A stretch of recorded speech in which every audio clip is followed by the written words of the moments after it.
Muy buenos días a todos, bienvenidos y gracias por vuestra asistencia a esta jornada que es del Departamento de Prevención de Riesgos Laborales de COE CEPIME Cantabria. Desarrollamos en colaboración con el Instituto Cántabro de Seguridad y Salud, enmarcado en nuestro programa de acciones dirigidas a la promoción de la seguridad en el trabajo. Iniciamos la jornada de hoy sobre riesgos de atrapamientos derivados de la utilización de máquinas y es la presentación de los resultados de la campaña de visitas que ha realizado a las empresas que tienen este riesgo pues los técnicos del Instituto Cántabro durante este año 2022 y también como complemento a aquellas jornadas explicativas que hemos realizado también este año desde COE de aplicación de la normativa de seguridad en máquinas. Para el desarrollo del programa previsto, bueno, pues agradezco la presencia y la participación primero de Álvaro Plaza, que es el director del Instituto Cántabro de Seguridad y Salud en el Trabajo, y él nos va a hacer la presentación de la jornada. A continuación también vamos a contar con Fernando Rodríguez Puertas, que es el jefe de Servicio de Asistencia Técnica Preventiva Laboral del ICAS. Él nos va a hablar de la accidentalidad por atrapamientos, la introducción a la normativa vigente en máquinas y esos aspectos más controvertidos que generalmente pues vamos a ver con casos, pues a ver si podemos clarificar esas dudas que podáis tener, y así como el avance del nuevo reglamento europeo, un pequeño avance de este nuevo reglamento europeo de máquinas que está previsto para el próximo año. Y también con Cristina Fernández Rabanillo, que es la jefe de sección de higiene industrial del ICAS, que nos va a tratar también sobre ella nos va a hacer el análisis y los resultados de la campaña. Al terminar también tendremos un tiempo pues para el coloquio y para las preguntas que supongo surgirán. Así que sin más, agradeceros a todos vuestra presencia y ya doy paso a Álvaro. Vale, hola, buenos días. Bueno, gracias Marta por la presentación. Bueno, como bien ha dicho, vamos a realizar una jornada donde vamos a exponer los resultados de la última campaña o proyecto realizada por los técnicos del Instituto, en este caso relacionada con el riesgo de atrapamiento. Jornada que se enmarca en la estrecha colaboración que tenemos el Instituto con diferentes instituciones de Cantabria, en este caso con la COE CEPIME, una de las más importantes que tenemos en la región, y que viene un poco a demostrar y a poner en valor todo el gran trabajo que hacen los técnicos del Instituto día a día, ¿no? Al final lo que queremos es no solo que bueno, la tarea de vigilancia de las condiciones de trabajo que realizamos constantemente desde el Instituto, de investigación de accidentes y enfermedades profesionales, y tarea de investigación proactiva, como en este caso, ¿no? Una campaña enmarcada en un riesgo concreto, es poner esa campaña que siempre ha estado en el Instituto, que siempre están los resultados ahí, sacarlos a la luz, sacarlos públicos y aprender todos del resultado de la misma y ver las conclusiones que tenemos. Mismo ejemplo que seguro, imagino que habrán visto, y si no ya tendrán oportunidad porque vamos a seguir publicando, es el mismo ejemplo que hemos tenido, que estamos ahora realizando en el Instituto, de publicaciones de investigación de accidentes de trabajo. Llevamos ya 2 ediciones publicadas, en lo que es un pequeño libro, un pequeño manual con unos accidentes de trabajo realizados, investigados por los técnicos del Instituto, que se hacen públicos para que se pueda ver la labor y aprender todos de las mejoras que se practican en los accidentes una vez ocurridos, ¿no? Entonces, en ese marco de formación y de mejora continua que queremos impulsar desde el Instituto, bueno, pues nos hacen esas jornadas donde, como bien ha dicho Marta, ponemos sobre la mesa los resultados de la campaña última que hemos realizado de atrapamientos. Espero que en las siguientes campañas que hemos iniciado, que vamos a iniciar próximamente, también podamos, ¿no?, realizar una jornada donde expliquemos cómo han ido las visitas y cuáles han sido los riesgos más graves detectados y las mejoras que hemos planteado desde el Instituto. Y por mi parte nada más, presentar ya la jornada y dejarles con los técnicos que son los que conocen la materia y los que la han realizado, y seguro que espero que la misma sea de interés y provechosa para todos ustedes. Muchas gracias.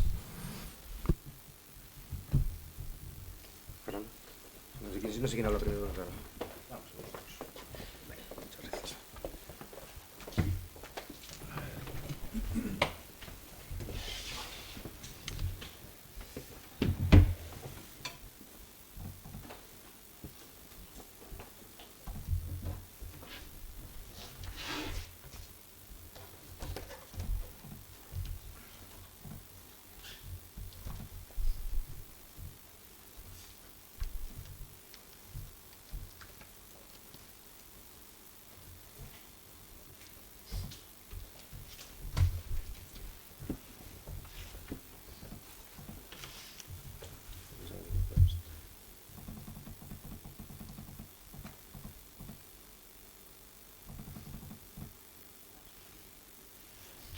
Bueno, buenos días. Mi nombre es Fernando Rodríguez Puertas, soy jefe de servicio de asistencia técnica preventiva laboral, como ha dicho el director, y la función de nuestro servicio es la investigación de los accidentes laborales y enfermedades profesionales que se producen en Cantabria. De todas las investigaciones que se hacen, realizamos un informe, y ese informe, el resultado de la investigación, se envía a las empresas, indicándoles cuáles son las propuestas de mejora para evitar ese accidente que se ha producido y también como un análisis global de qué es lo que está ocurriendo, y para después esos datos también poder presentarlos en la sociedad y que le valgan a todo el mundo. Por decirlo así, yo por las mañanas lo primero que hago es leer los accidentes que se han producido el día anterior, o sea que pasan... Uy. Bueno, es que no lo había entendido, es difícil. Ahora sí. Muchas gracias. Perdón. Pues por la mañana lo que primero que hago es leer los accidentes que se produjeron el día anterior y a partir de ahí seleccionar con unos criterios que tenemos qué accidentes se investigan. Pero, por decirlo así, vemos absolutamente todos. Entonces, pues antes de comenzar con la jornada en sí de atrapamientos, explicar un poco cómo está la accidentalidad en Cantabria y después ya centrarnos solo en la parte de atrapamientos y por qué hicimos una campaña de atrapamientos. En Cantabria se dan de alta, se comunican, hay en total como vemos ahí, 5.400 accidentes. Esta es la estadística del año 2021. 5.886, que ha habido un ligero repunte con respecto al año anterior, al año 2020. 5.400 accidentes. Esto incluye a todos, los leves, los graves y los fallecimientos, que vemos arriba el desarrollo. En este año pasado, 2021, 5.800 leves, graves 27 y fallecimientos 10. De los graves y muy graves, en Cantabria se viene a producir en torno a los 30. Hay años de 28, hay años de 27 y hay años de 32. Pero es en torno a ese número y se mantiene constante. Y fallecimientos en torno a los 10 como mucho. Después veremos el desglose de esos fallecimientos. Ahora a ver, página 25... No funciona el avanzar a la página, tengo que ir directamente a la que busco. Un poco por ver la evolución, porque dar el número de un año no vale para nada si no se compara con algo, si no se ve la tendencia. Ahí vemos la cadena de la sucesión de años desde el año 2008, donde hemos pasado de 9.300 accidentes en el año 2008 a 5.800 en el año pasado, el año 21. Hay una reducción significativa. Y teniendo en cuenta que el número de afiliados es mucho mayor, habiendo pasado de 187.000 a 214.000. ¿Qué indica esto? Pues que el índice de incidencia, que es realmente el que vale para comparar si algo, una empresa, una región, tiene un sector tiene una accidentalidad superior a otros, hay que ir al índice de incidencia que relaciona el número de accidentes con las jornadas laborales efectuadas. Y como vemos, el índice de incidencia en general, el número de incidentes en general ha bajado de casi 5.000 en el año 2008 a 2.700 en el año 2021. Y es una tendencia a la baja, aunque se produce de vez en cuando repuntes que tiene siempre su justificación y su explicación.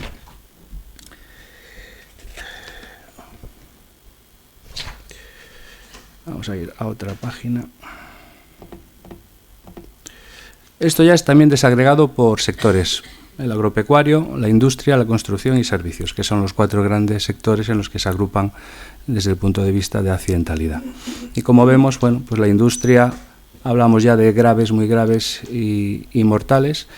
En la industria, los accidentes en total, accidentes graves, el año muy graves y mortales del año pasado han sido 9, frente a 8 de la construcción, 15 de servicios y 5 de agropecuarios. Los accidentes en el sector agropecuario prácticamente han bajado muchísimo, porque el sector agropecuario está en retroceso desde el punto de vista de cantidad de personas que trabajan en el sector. Industria y construcción, que son los que más aglutinan en su conjunto, han ido también bajando bastante, y servicios se mantienen bastante elevados, pero en total 37 en el año 2021.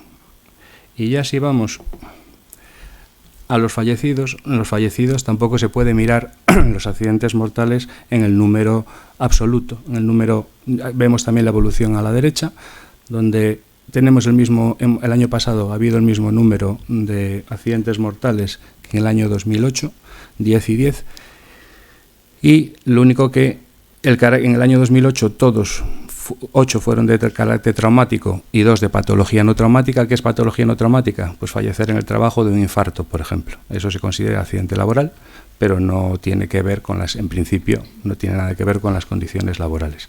Entonces hemos pasado de esos 10, de los cuales 8 fueron de carácter traumático, al año 2021, que han sido 6 de carácter traumático, 3 de patología no traumática y 1 en accidente de tráfico.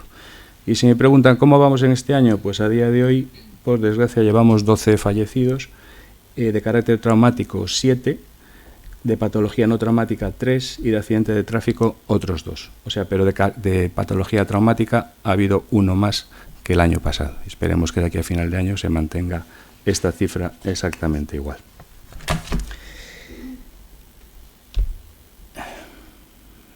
Vamos a avanzar también un poco. Uy, este es el perdón.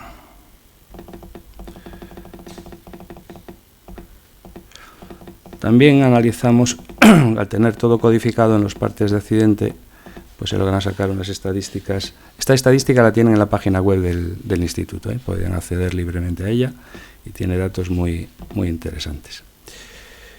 Vamos a ver esto, que si puedo extender un poco. Aquí. 8,69.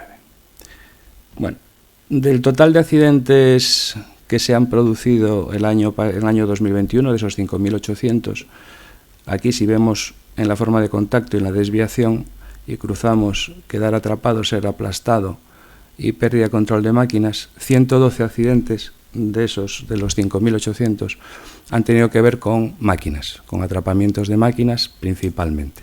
De esos 112, la mayoría además de esos han sido, no la mayoría, bueno, pero un porcentaje muy alto, han sido graves, mucho más que en otras de las agrupaciones que se ven ahí.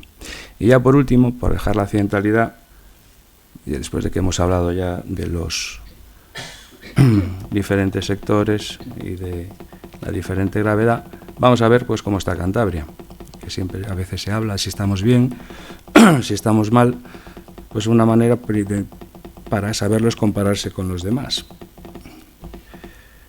Y esta es, aquí está. Esta es la accidentalidad de toda España. Perdón.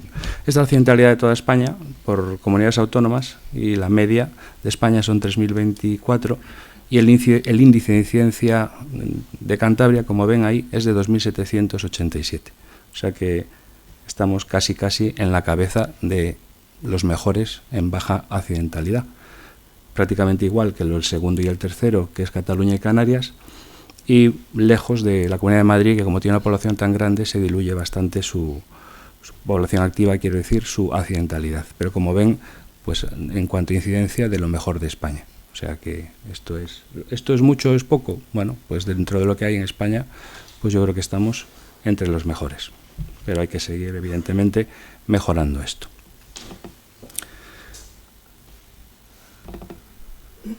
Bueno, vamos ya a la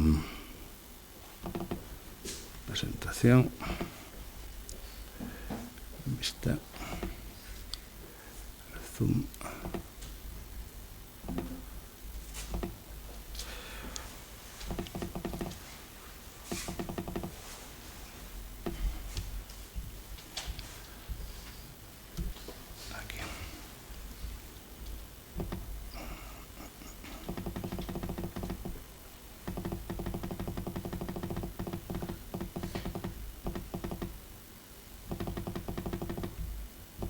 Bueno, más o menos así. Yo creo que así se puede ver bien. Bueno, los resultados de la campaña los va a presentar después Cristina. Entonces, como hemos comentado antes, los informes que hacemos unos 400 informes de accidentes al año, de ahí vas obteniendo pues unas pautas, vas obteniendo unos patrones de comportamiento de las empresas cuando ocurre un accidente, o cómo se han comportado antes de ese accidente, o de resultado de las circunstancias, como se quieran ver. Y después, al cruzar con los datos de accidentalidad y ver cómo se están produciendo esos accidentes, dónde son los graves, dónde no son, eso te da lugar a decir, bueno, pues vamos a proponer a la dirección el realizar una campaña determinada o no en un ámbito concreto. Entonces, en atrapamientos ya llevamos bastantes años. En el año 2016 se hizo la primera campaña de atrapamientos a resultas de un accidente bastante grave, y atrapamientos es una de las partes. Si me preguntan cuáles son los accidentes más graves que se producen, graves y mortales, las caídas en altura, los atrapamientos por máquinas, los atropellos. Esos serían los 3 puntos. Después puede haber casuísticas de todo, por una explosión, por una caída al mismo nivel muy desafortunada, puede haber muchas circunstancias, pero en general esos 3 son los que más aglutinan. Hemos hecho también una campaña de caídas en altura y después hicimos esta.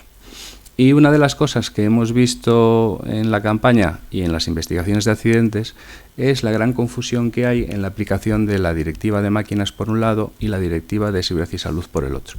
Porque nuestra reglamentación relacionada con seguridad y salud en el trabajo y máquinas y otro tipo de aparatos que circulan por ahí, como son los coches, todos vienen de directivas de la Unión Europea. Los países miembros lo que hacen es transponer esas directivas en España mediante reales decretos y se aplican aquí.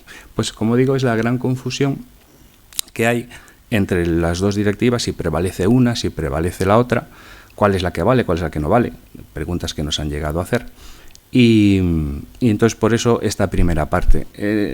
Más que en modo presentación he hecho un documento que me ha salido un tocho de casi 50 páginas, que lo que voy a hacer después es dárselo a la CB para que se lo envíen a ustedes. Es un compendio, pues como intentar resolver dudas, intentar explicarlo. Habrá gente que muchas de estas cosas que hay aquí ya las conozcan, pero bueno, hemos visto en empresas no necesariamente pequeñas desconocimiento de conceptos básicos. No porque se desconozcan en sí, sino a lo mejor porque se conocen y no se aplican, o quien lo conoce no está en el punto necesario de la empresa para poder aplicarlo, o porque simplemente se olvidan o se dan por hechas ciertas cosas. Entonces, pues es empezar partiendo de cero, cuáles son esos 2 grandes grupos de normativa que hay y cuál es la implicación que tiene en equipos de trabajo en general, máquinas en particular y atrapamientos muy en particular, que es a lo que va dirigida la campaña que hemos hecho. Bueno, en este documento, cuando ustedes lo vean, pues habrá, primero, hay 2 abreviaturas. La Directiva de Máquinas, vamos a referirnos a ello, la Directiva de Máquinas, y después el Real Decreto 1215, que en el texto se denominará Real Decreto 1215 y en la Directiva de Máquinas se denominará, como indico ahí, Directiva de Máquinas. Y aquí es donde empieza el problema, ¿no?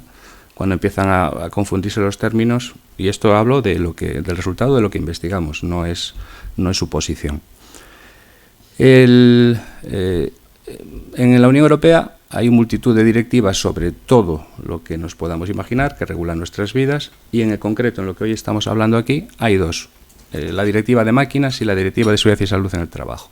Ambas comenzaron en el siglo pasado, ya se puede decir, a finales 80-90, que pasa el tiempo muy rápido, y la Directiva de Máquinas, por un lado, por resumirlo mucho, lo que intenta hacer es que las máquinas se construyan o se distribuyan o se vendan, si están construidas fuera de la Unión Europea, con los mismos estándares de seguridad, de altos estándares de seguridad para las personas, para los bienes, para los animales, para el medio ambiente, así viene en la Directiva de Máquinas, y que puedan circular entonces libremente en la Unión Europea. Eso es lo que busca la Directiva de Máquinas, fabricar máquinas intrínsecamente seguras para el uso que ha pensado el fabricante, que eso es otra de las cosas que después se pierde el hilo. Mientras que la Directiva de Seguridad y Salud en el Trabajo, que nunca nos referimos a ella, nos olvidamos, directamente hablamos de la Ley de Prevención de Riesgos Laborales. Esa emanó en su momento de la Directiva de Seguridad y Salud en el Trabajo. Y la Directiva de Seguridad y Salud en el Trabajo aplica a todo aquel que tiene a trabajadores a su cargo. No vamos aquí a descubrirla, pero ese es el origen. Mientras que la Directiva de Máquinas es para que cómo alguien tiene que fabricar esa máquina.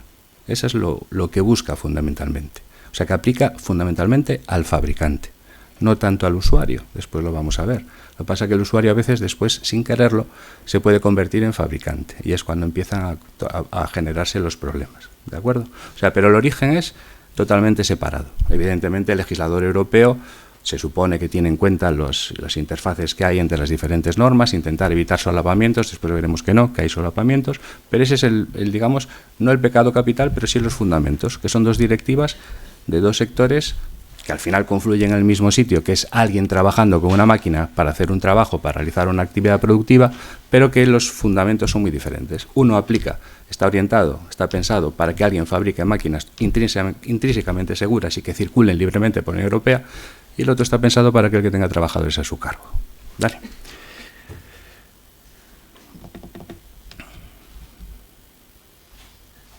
Esto que acabo de resumir está en el documento, el que quieras mirar la cronología, que hoy no tenemos tiempo para ver. La primera directiva de máquinas aparece en el año 89, por eso hablo del siglo pasado, después otra del año 91, después hubo otra intermedia en el año 93, una modificación en el año 98 y la actual del año 2006, que esa es la que está vigente a día de hoy para cualquiera que quiera fabricar una máquina. Pero quien fabricó una máquina a partir del año 1995 también tenía otra directiva de máquinas muy similar a la actual, inferior en exigencia, pero también una directiva de máquinas a la postre. Y esta directiva de máquinas, para lo que nos importa, es que fue traspuesta en España por un Real Decreto, el Real Decreto 1644-2008. Este Real Decreto es el que la ha hecho obligatoria en España y el que, teóricamente, ha traído la directiva europea y la ha aplicado en España exactamente igual en cada país. Después veremos que ese es otro de los problemas. Las directivas no se transponen exactamente igual en cada país. A veces hay simplemente un error de traducción, después lo veremos, que ese error de traducción hace que después se aplique la norma de manera parecida, pero no igual, que decía Martes y 13 en su día, muy similarmente parecida, pero no es exactamente lo mismo. Y ese es uno de los problemas de las directivas, cuando son traspuestas. Aparte de que son traspuestas cuando el Estado casi le da la gana. Hay unas fechas para transposición, hay unos muy rápidos, otros más lentos. Pero en España, a lo que nos importa, el Real Decreto 1644 es el que regula cómo se tiene que fabricar una máquina y cómo se tiene que comercializar. Como he dicho antes, el objetivo principal de esta directiva es eliminar las barreras de libre circulación de las máquinas en el espacio europeo mediante la armonización de requisitos esenciales de seguridad y salud. ¿Qué significa esto, armonización? Porque hay unas normas, las normas armonizadas, que son unas normas que, una vez que son aprobadas por las instituciones europeas, cuando alguien fabrica algo conforme a esas normas, se supone que cumple lo que debe, lo que tendría que cumplir ese equipo para ser seguro conforme a los estándares europeos. Hay una directiva también de automóviles.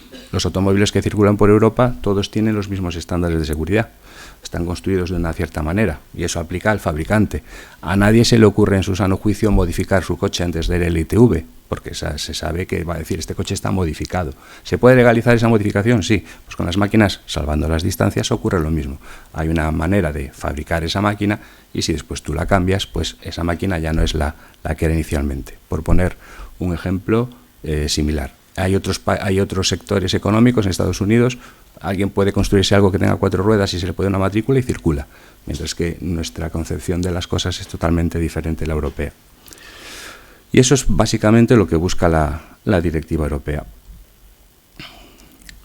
La normativa aplicable desde el punto de vista del uso de los equipos de trabajo que tenemos, que surge también de la directiva europea, pero de seguridad y salud en el trabajo, que después se fue traspuesta a nuestro ordenamiento con la Ley de Prevención. Salió el Real Decreto 1215 del año 97, por el que se establecen las disposiciones mínimas de seguridad y salud en el trabajo para usar por parte de los trabajadores los equipos de trabajo. Aquí es donde ya empezamos a mezclar, ¿vale? Ya tenemos el Real Decreto en 1688 de la Directiva de Máquinas y el Real Decreto 1215 de las disposiciones mínimas de seguridad y salud cuando se utilizan equipos de trabajo. Este es aplicable a equipos de trabajo. Un equipo de trabajo es todo aquello que se utiliza, por resumirlo muy mucho, en un lugar por parte de un trabajador. Me da igual una herramienta, me da igual una máquina, me da igual un equipo eléctrico, da exactamente igual. La directiva de máquinas solo es de máquinas. Después veremos que hay unas definiciones, hay una definición clara de máquinas y de otras cosas a las que se le aplica. Pero son cosas totalmente diferentes. Y como he dicho, la directiva de máquinas le aplica al que la fabrica y la comercializa y el 1215 aplica a cualquier empresario que tenga a su cargo trabajadores. Y por lo tanto, ya vemos que va a haber un momento en el que evidentemente se solapan ambas. Y es mucho más amplia en el sentido de abarcar más el 12-15, porque aplica a cualquier equipo de trabajo, y cualquiera es cualquiera que un empresario tenga a disposición de un trabajador.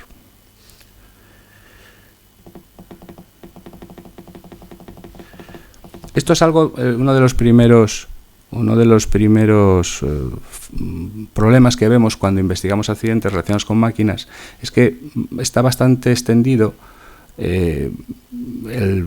la falsa creencia de que el 12-15 se aplica para máquinas antiguas, anteriores a 1995, y que las máquinas a partir del 95 ya están cubiertas, santificadas perfectamente por parte de las directivas europeas. Y este sí que es el mayor pecado capital, el entender que son dos excluyentes, que se trata de dos campos diferentes, que no lo son, ya lo hemos visto que no lo son, y sobre todo que incluso tienen espacios temporales diferentes y excluyentes. El Real Decreto, el 12-15 es aplicable, como digo, desde que se ha promulgado exactamente a cualquier equipo de máquina en cualquier circunstancia. Después veremos cuáles son las obligaciones que tiene el empresario. Y la directiva de máquinas, como vemos, es la fabricación de las máquinas.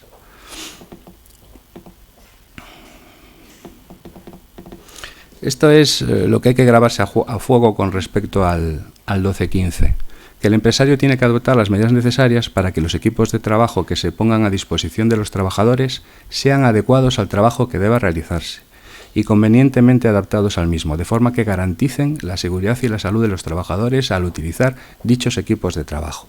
Con ese párrafo de ahí, está claro que absolutamente toda la responsabilidad, recae en el empresario.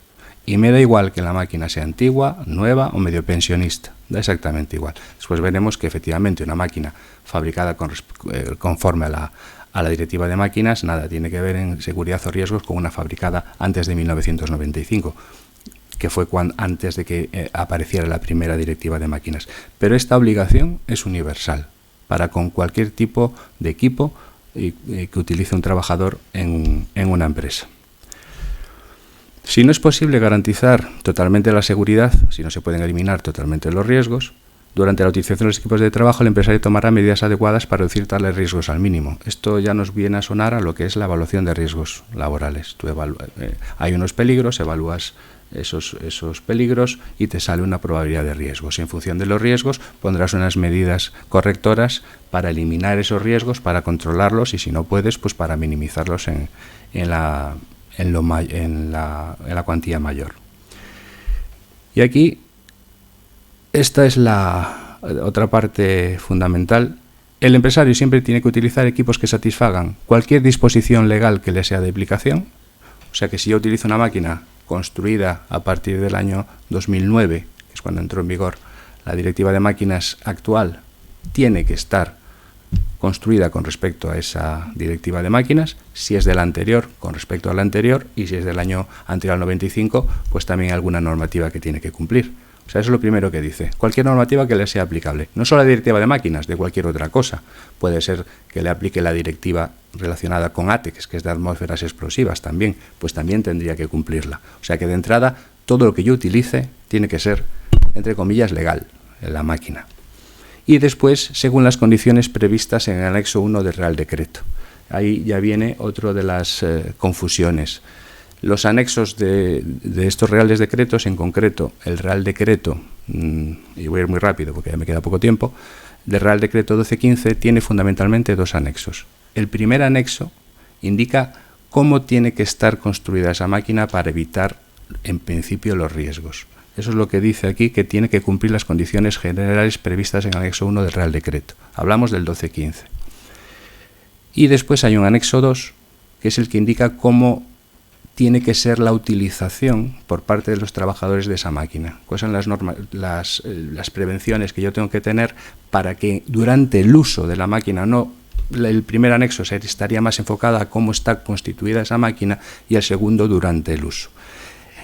Por resumirlo, una máquina que cumpla la directiva de máquinas debería de cumplir el Real Decreto del anexo 1 y en general todo lo que hemos visto es así. Y digo en general porque hemos visto accidentes graves con máquinas con certificado CE que cumple con marcado C que cumple la directiva de máquinas y que sin embargo la máquina no era segura y que produjo en un uso más o menos normal y que provocó un accidente. Pero por decirlo así, ¿una máquina fabricada conforme a la directiva de máquinas es intrínsecamente segura? Seguro que sí, muy seguro que sí. ¿Puedo utilizar una máquina conforme a la directiva de máquinas, comprarla y utilizarla? Nunca, jamás, nunca.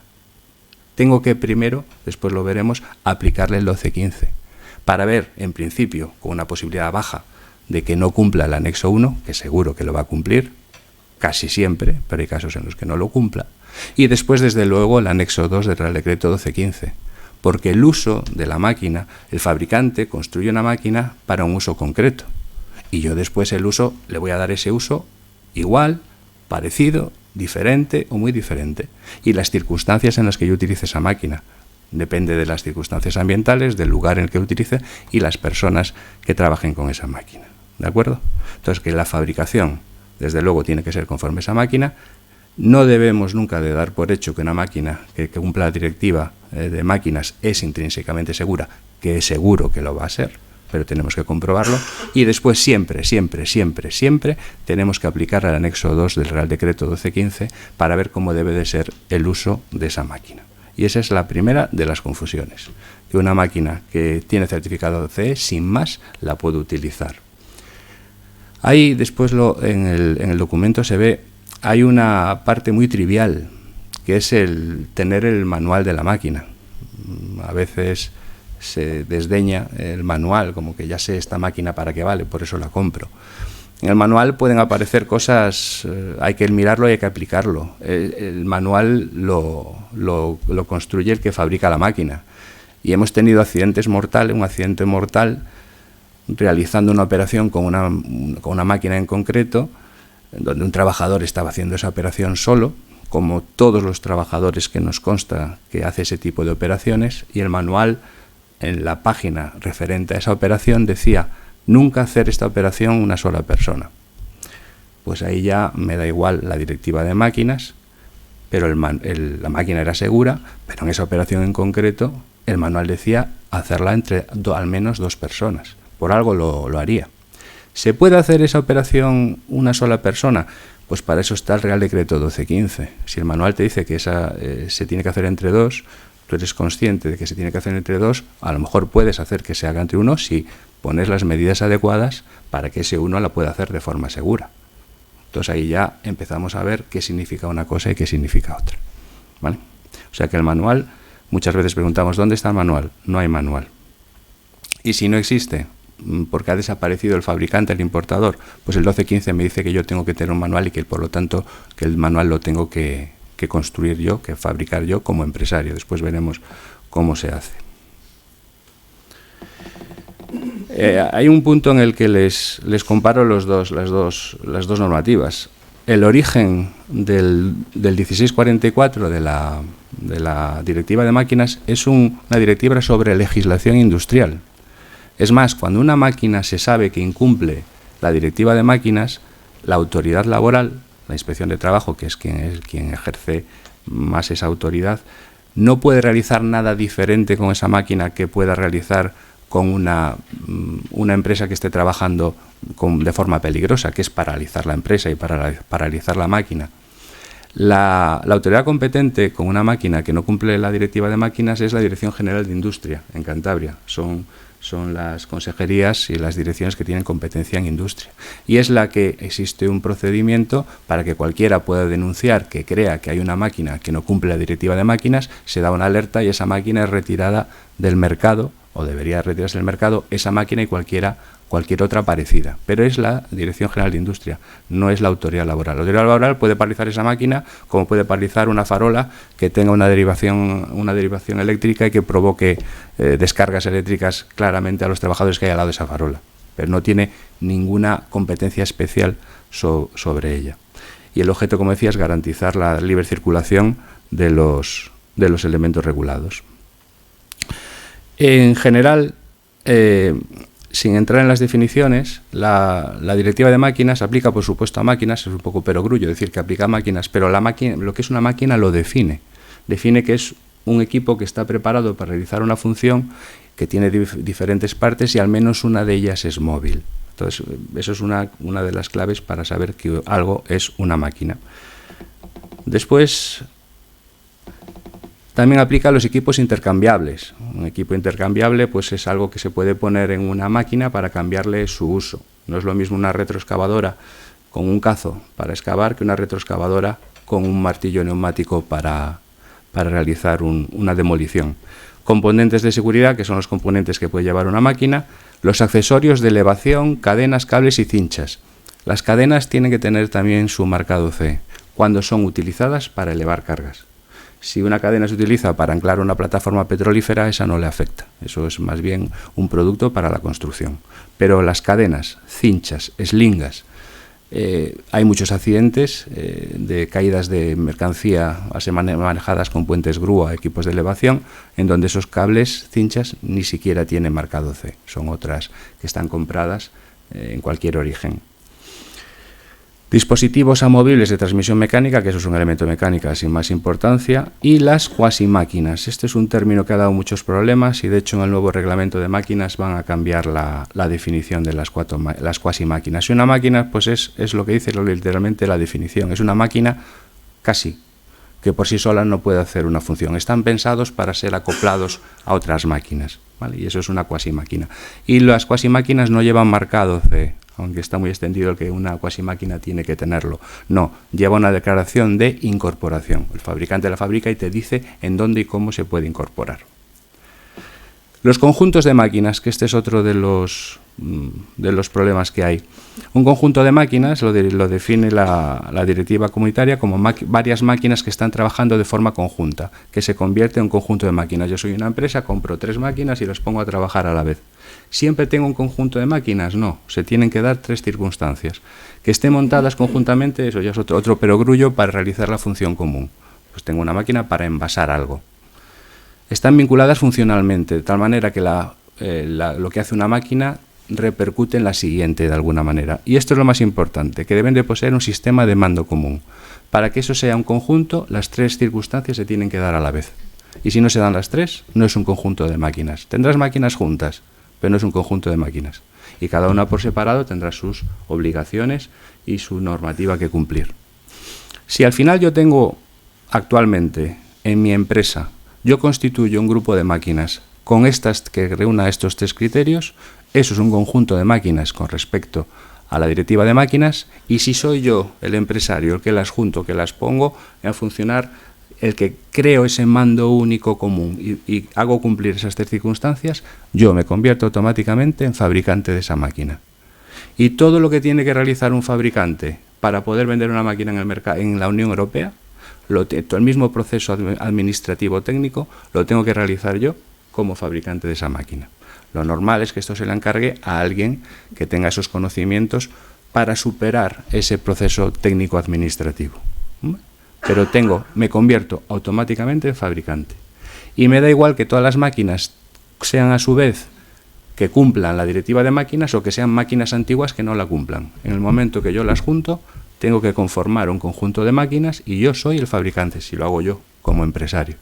Y entonces, si mañana hay un accidente con ese conjunto de máquinas, donde me he limitado a juntar unas máquinas para que formen un sistema común y tenga un sistema de mando común y hay un accidente y no tengo la declaración de conformidad de esa máquina, pues habré incumplido gravemente por 2 lados. Estoy poniendo en funcionamiento una máquina obviando una directiva, y el 1215 me dice que las máquinas que yo uso tienen que cumplir la normativa aplicable. O sea que tengo esos dos incumplimientos, pero que el resultado es el mismo, una condición insegura en ese grupo de máquinas. ¿Vale? Hay por ahí cuando sale el conjunto de máquinas, cuando dicen deben de poseer un sistema de mando común o un sistema de seguridad común. No, la directiva de máquinas dice eso, que deben de poseer un sistema de mando común. Y un sistema de mando es el sistema de mando, donde si quiero puedo integrar la parte de seguridad en cuanto a la marcha paro, lo que corresponda. Pero tiene que tener un sistema de mando en común de las 3 máquinas.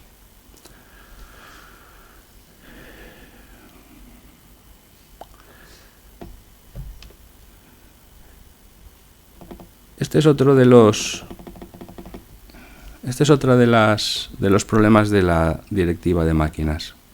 ¿Quién es el garante de que se cumpla la directiva de máquinas? El fabricante. ¿Y quién es el fabricante según la directiva de máquinas? El que la fabrica y la diseña. Si la anterior no está, el que la ponga en servicio.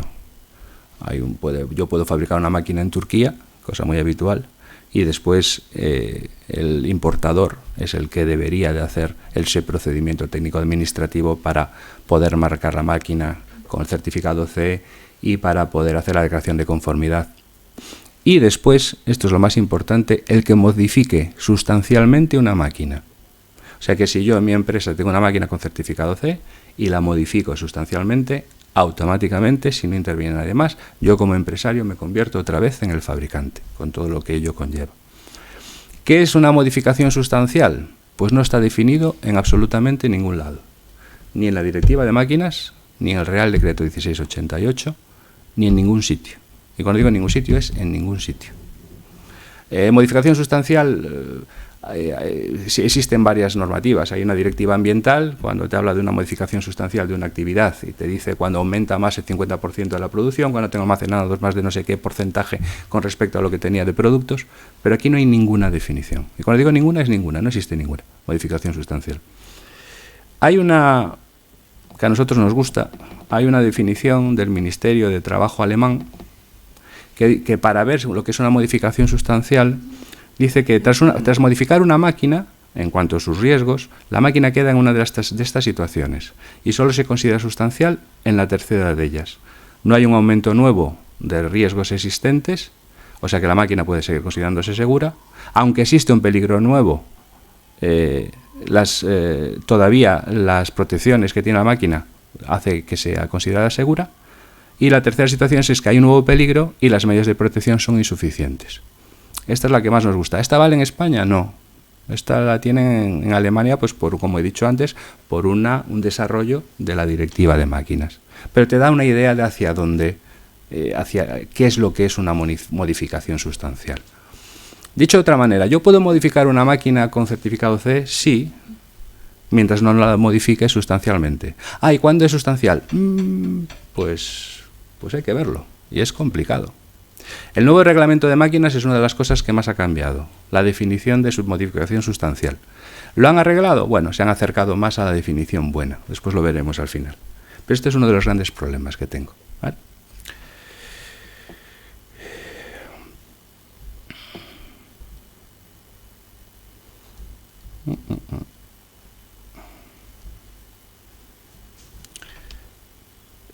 Y para ir ya terminando, antes de dar paso a Cristina, que ya me estoy pasando en 5 minutos, en contraposición a lo que acabamos de hablar, el Real Decreto 1215, el de la utilización de equipos de trabajo.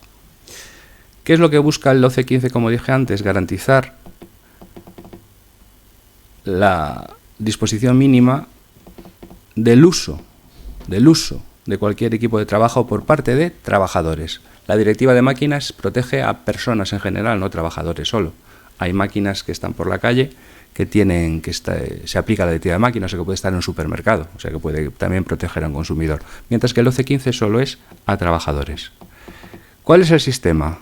Hay que elegir el equipo adecuado al trabajo, hay que instalarlo y después de instalarlo hay que comprobar que está correctamente instalado antes de su primer uso. Incluso aunque la máquina esté fabricada conforme a la directiva de máquinas, no incluso, también, siempre, cualquier máquina.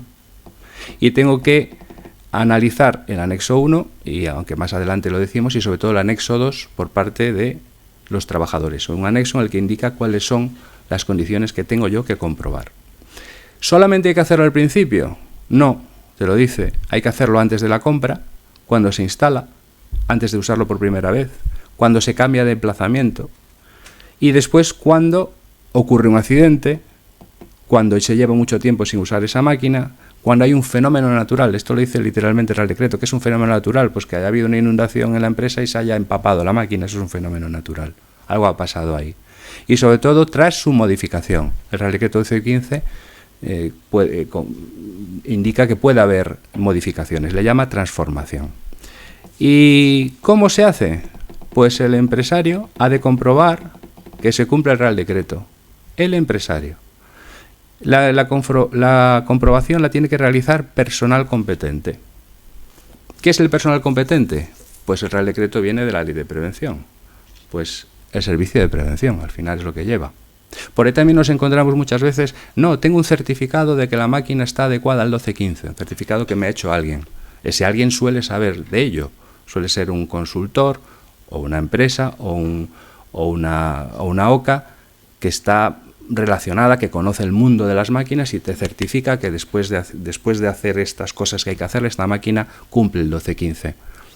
Esos certificados, hay sentencias, no valen para nada.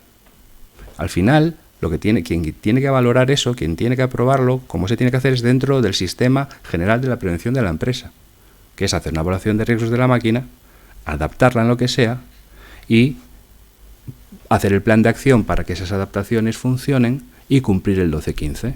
¿Y quién lo tiene que hacer? Lo dice el Real Decreto, personal competente. Personal competente es el servicio de prevención.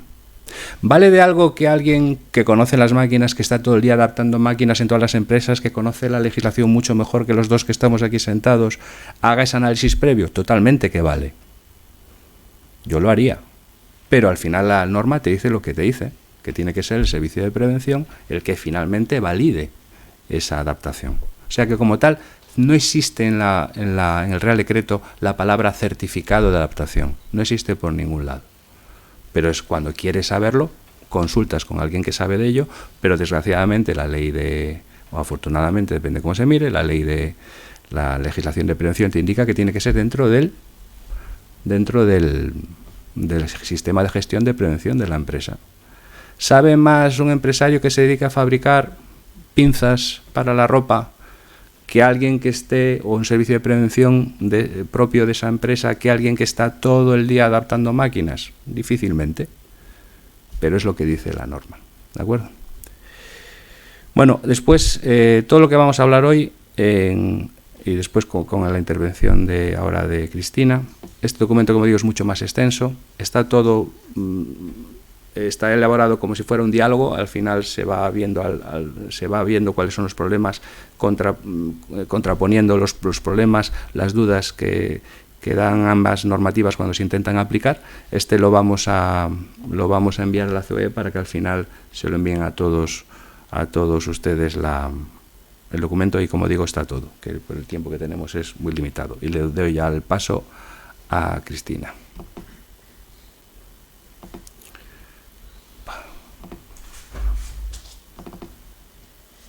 Un resultado aquí lo tienes.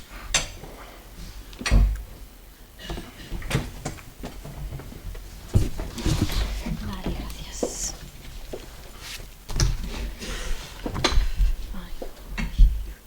Ya está en grande, ya está. ¿Está grande? Sí, ahí sí. Vale. Dale tú, Vale, bien. Pues... hola, buenos días. Yo soy Cristina, tal y como han comentado, trabajo en el ICAS, ocupo la jefatura de sección de higiene industrial, y lo primero que tengo que hacer es pedirles disculpas en avance porque tengo una faringitis que no sé hasta dónde me va a permitir finalizar, desarrollar lo que es mi intervención. A mí me han asignado dentro de... la jornada de hoy, en concreto respecto a esta campaña, hacer la presentación de los resultados, el análisis y resultados de la misma, y hablar un poco de los riesgos generales en las máquinas y particulares en los equipos de trabajo relacionados con los atrapamientos.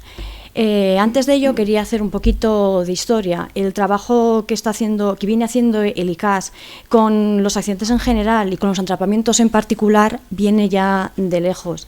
Ya les ha avanzado en su participación Fernando. En el año 2015 investigamos un accidente, a finales del año 2015 investigamos un accidente, un atrapamiento mortal que por diferentes características que tenía, pues supuso para nosotros un aldabonazo. Entonces, al margen de las investigaciones de accidentes, pensamos, teníamos que hacer algo más. Y fue entonces cuando decidimos organizar un seminario sobre riesgo de atrapamientos. En aquel seminario pues, decidimos articularlo de dos maneras. Por un lado, contar la propia experiencia del ICAS en la investigación de accidentes relacionados con atrapamientos, y también contar con la experiencia de empresas en el manejo, en la gestión diaria de este tipo de riesgos. Aquello se tradujo en un seminario que se desarrolló en el ICAS en octubre de 2016, y en él, bueno, contamos con la participación de empresas como BSH y Nissan y también con Atisae. Las dos empresas, Nissan y BSH, nos contaron su experiencia de gestión y Atisae lo que nos vino a explicar es el trabajo, el asesoramiento que ellos hacían a la hora de asesorar y guiar a las empresas en las famosas ya conocidas puestas en conformidad de los equipos de trabajo. Como técnicos del ICAS, pues, oh sorpresa, participamos también aquí los presentes, Fernando y yo. Bien, centrándonos ya en lo que es en esta campaña, pues en el ICAS lo que hacemos todos los años, más o menos sobre esta época ya lo tenemos pensado, fue a la hora de pensar en la programación en el año 2021, las campañas que queríamos desarrollar, pues como siempre dentro del área de seguridad. Una de las guías que utilizamos es siempre el análisis de siniestralidad que les ha avanzado Fernando. Él hace una revisión diaria, pero aparte de eso, dentro del ICAS se hace también una labor de estadística mensual y todo ello nos sirve para guiarnos y para tener identificados los focos sobre los que debemos tener más atención. Y en este caso, pues Fernando les ha avanzado algunas de las cifras. Los atrapamientos siguen siendo una de las partes del león de la actividad a la hora de investigar accidentes de trabajo, y ello devino pues esto, en el desarrollo, en la decisión de acometer este proyecto. El proyecto que, bueno, el nombre oficial es Empresas con riesgo de atrapamiento derivados de la utilización de máquinas. Para ello nos pusimos a trabajar con la metodología habitual del ICAS a la hora de diseñar cualquier campaña. Primero nos centramos un poco en identificar cuáles eran los equipos y las actividades que nos resultaban de interés, porque la vocación del ICAS es intentar ser lo más práctica, lo más cercana a la realidad para después poder ser útiles a la hora de volcar el resultado de nuestro trabajo y acercarnos a las empresas y a la sociedad. Identificamos los equipos y actividades de interés, a partir de ahí pues empezamos con la selección de empresas que podían encajar, elaboramos el cuestionario, la siguiente etapa fue hacer las visitas y al final pues trabajar sobre los resultados. En cuanto a los equipos y actividades de interés, pues lo tuvimos claro desde el principio, que nos íbamos a centrar en máquinas y en equipos de trabajo utilizadas para producción, elaboración, envasado, empresas, algo que transformase, fue un trabajo de transformación. Literalmente, lo que buscábamos eran atrapamientos, nos centramos en atrapamientos con partes móviles de máquinas y equipos de trabajo durante cualquier fase de su funcionamiento, no solo la producción, el reglaje, el mantenimiento, el ajuste, la limpieza, la eliminación de esas cosas, estrictamente eso. Esa que nos llevaba a que dejábamos fuera los vehículos de transporte, los vehículos y los equipos de transporte. También hay atrapamientos por atropellos, normalmente en equipos para traslado de cargas, traspaletas o carretillas. Es algo muy habitual que haya atropellos / atrapamientos, pero eso no era lo que queríamos y por eso nos centramos en lo que decían, algo que fuera únicamente en actividades de producción per se. ¿Y a qué nos condujo? Pues a que nos centrásemos en actividades de mecanizado por un lado y líneas de proceso. Eso era lo que íbamos a buscar, ahí nos íbamos a centrar. Para ello, pues como siempre, hicimos acopio, pues la experiencia propia del ICAS, la que teníamos en trabajos previos, en investigaciones, en las diferentes campañas o proyectos que hacemos en empresas. Decidimos abrirnos a múltiples CNAEs. En algunas ocasiones, algunas campañas que hacemos son mucho más limitadas y solamente trabajamos sobre 1 o 2 CNAEs. En esta ocasión decidimos ser bastante transversales y dentro de los múltiples CNAEs abarcar todos aquellos sectores que pudiéramos abarcar, no solo ya desde producción, el sector alimentario, producción, conserveras, plásticos, o sea, intentamos ser lo más transversales posibles precisamente por eso, porque por un lado, para tener una visión más general de lo que había y para poder luego llegar de una forma más precisa a más sectores y más uniforme. Comenzamos el trabajo interno y dentro del servicio de asistencia técnica laboral que dirige Fernando, pues comenzamos con el diseño sobre todo de nuestra herramienta de trabajo principal en este caso, que es el cuestionario. Los cuestionarios son siempre, con los que trabajamos son de elaboración propia. Se elabora un documento que consta de 11 epígrafes en el que se recoge información técnica y organizativa que entendíamos necesaria para aglutinar al final la documentación, el conocimiento que queríamos. Ahí aparecen los 11 epígrafes, entre los cuales, bueno, pues la habitual modalidad preventiva, si estamos con un servicio de prevención propio, ajeno, trabajo designado, lo que fuera. El tipo de personal es algo que también nos interesa mucho conocer, ya no solo se parte obviamente de que tenemos personal propio, pero también queremos saber si en este tipo de actividad se contaba mucho o no con la posible intervención de personal de empresas de trabajo temporal, o también hasta qué punto estaban integradas las empresas contratadas en esa actividad. Pero fundamentalmente me voy a centrar en las 6 epígrafes más técnicos para explicarles qué buscábamos y para explicar también por qué y de qué manera se desarrolló la campaña. Por un lado, dedicamos bastante atención al proceso de adquisición de maquinarias, equipos de trabajo, sean nuevos o de segunda mano, porque eso sigue existiendo. Pues bueno, pues nos fijamos entre las cosas si en los criterios de selección se tenía en cuenta la seguridad intrínseca, no solo los factores productivos, y si se compraban equipos de segunda mano, que sí aún se siguen comprando, cada vez menos, pero sí siguen comprando.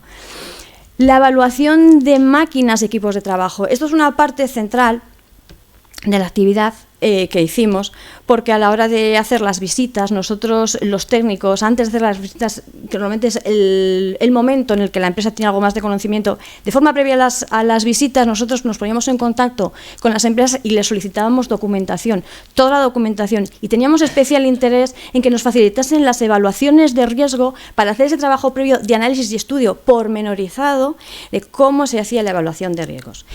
¿Y por qué? La evaluación de máquinas y de equipos de trabajo, como les ha avanzado Fernando, hay 2 tipos de equipos de trabajo, los que tienen marcado C y los que no lo tienen. Los equipos que tienen marcado C, pues tienen el riesgo enmascarado de la falsa seguridad que dan a los empresarios de, puesto que es un equipo con marcado C, es un equipo seguro. No, hasta que no está realizada la evaluación y se han implementado las medidas preventivas que se han identificado como necesarias. Y vamos a un caso real que investigamos, un accidente grave en una empresa de cartonajes. Tenía un equipo de trabajo fabricado en el año 2007 y por lo tanto tenía todo el certificado, la declaración de conformidad, el manual de instrucciones y todo aquello que legalmente se le puede exigir a un equipo de trabajo. Bien. Pues ahí está la máquina, la verdad es que en apariencia, en el equipo, en una línea de producción, una línea grande, estaba en apariencia bien mantenida, bien tratada, los elementos de seguridad, cuando se fue a hacer la investigación se vio que funcionaban, todos los micros, cuando se abría o se cerraba, se paraba la máquina, el funcionamiento era correcto. Esto era la salida, la verdad es que la máquina a priori pues tenía todos los parabienes sobre el papel. ¿Qué es lo que ocurrió? Dentro del puesto de trabajo, el puesto de control, los 3 puestos de control que tenía, el panel de mandos era muy claro, era muy conciso, por supuesto tenía el pulsador de emergencia y las instrucciones para puesta en marcha, rearme, eran muy claras. ¿Qué es lo que ocurrió?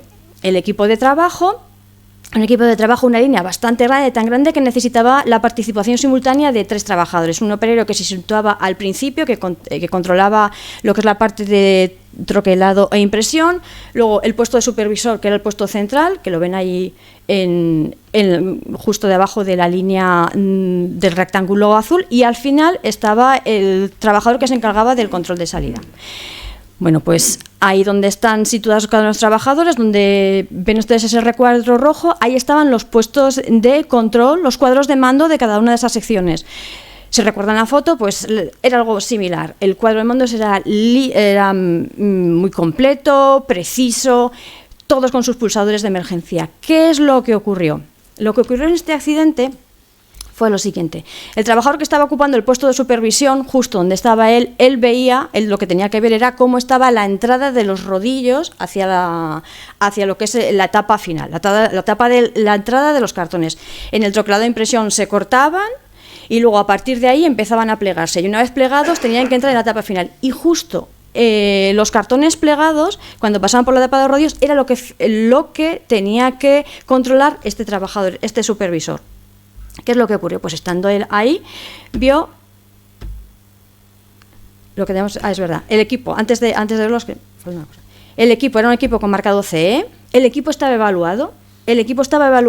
desde el punto de vista de la evaluación de uso, la tenían hecha.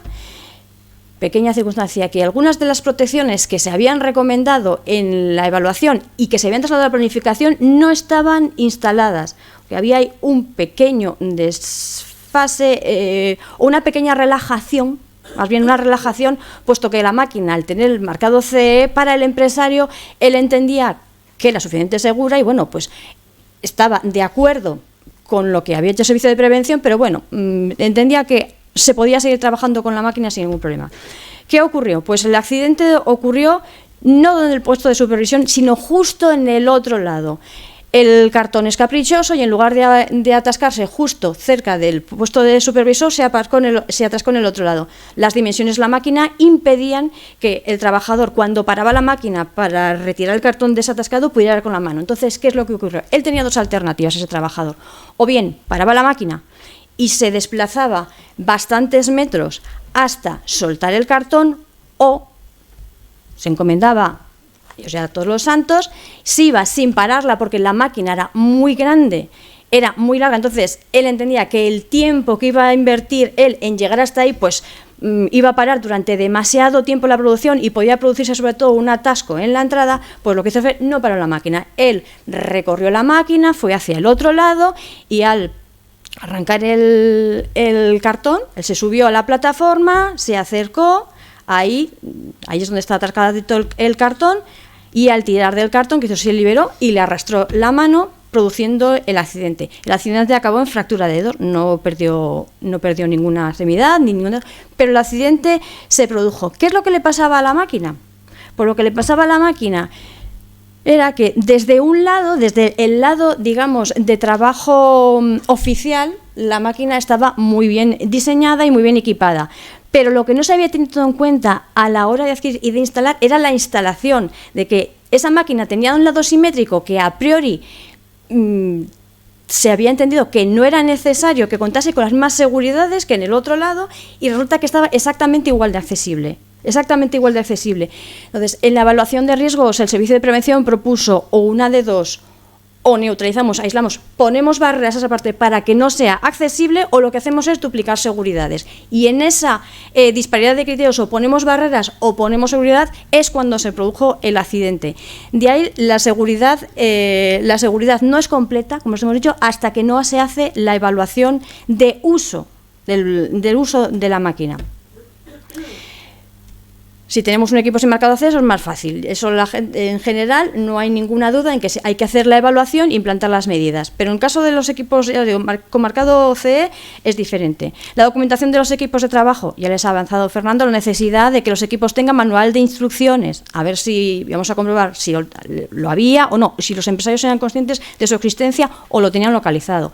De más documentación técnica, declaración de conformidad, la puesta en conformidad si había, registros de mantenimiento, actuaciones, modificaciones, cualquier documentación semejante. La evaluación de riesgos per se, la que decíamos, la evaluación de uso, si estaba hecha, cuál era el alcance de la evaluación de riesgos, si se había evaluado o no cada equipo, o si había evaluado el puesto, de qué manera, o si se había incluido la evaluación ya no solo del equipo, sino las diferentes tareas. Eso es lo que comentaba.